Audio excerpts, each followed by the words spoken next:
sidee ayaad isku jeclaysiin lahayd qofku jecel? waa su'aal muhiim ah oo ay soo weydiiyeen dad badan oo kamid ah taageerayaasha ama daawadayaasha igu xidhan. maanta waxaan isku daynaa inaynu su'aasha ka jawaabno, balse haddii ay tahay markii kugu horeysay ee aad daawato muuqaaladaydan ama aad soo booqato channelkaygan, waxaad subscribe gareysaa channelkan adigoo jilaska raacinaya si aad ula socoto mawaadiicda tirada badan leh ee la xiriira haasawaha jacaylka, horumarka shakhsiyeed iyo horumarka dalka intaba. bismillaah, alxamdulilah, wasalaatu wasalaamu calaa rasuulillaahi sala allahu calayhi wasalam.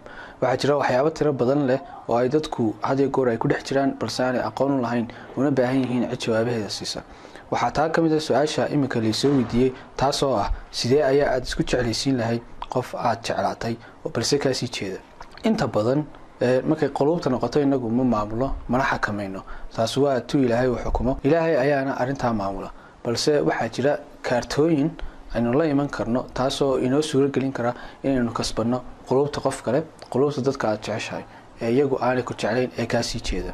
arrintaas haddii aynu u gudagallo waxa ay noqonaysaa, haddii aad doonayso qof aad jeceshahay inuu adigana ku jeclaado, waxaa muhiima inaad fahanto marka ugu horeysa sida uu jacaylka ku bilaabmo, taasoo ah checklists waxa weeyaan tilmaamo uu qofku jecel yahay ama baahiyo shakhsiyada ku maqan oo ku safe garaysan ama lagu keydiyey caqul baadinka ama subconsciouska qofka.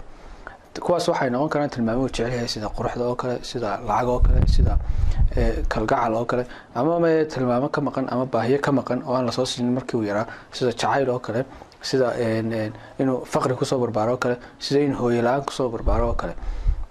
marka ugu horeyn horta waxaa muhiima qof yahay haddii aad doonayso inuu qofku jeclaado in aad waqti gelisada ogaato checklistiska ama qofka waxyaabaha ku safe garaysan ee caqul baadinkiisa ee uu u baahan yahay ee hadduu kugu arko kugu soo cararayo.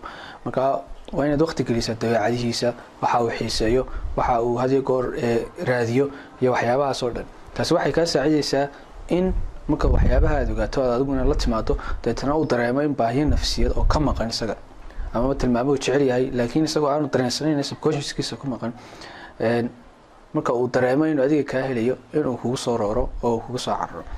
marka waxaa muhiima in waqti badan la geliyo ogaanshaha aad ogaanayso qofkaas tilmaamaha uu u baahan yahay iyo baahiyaha uu ka maqan.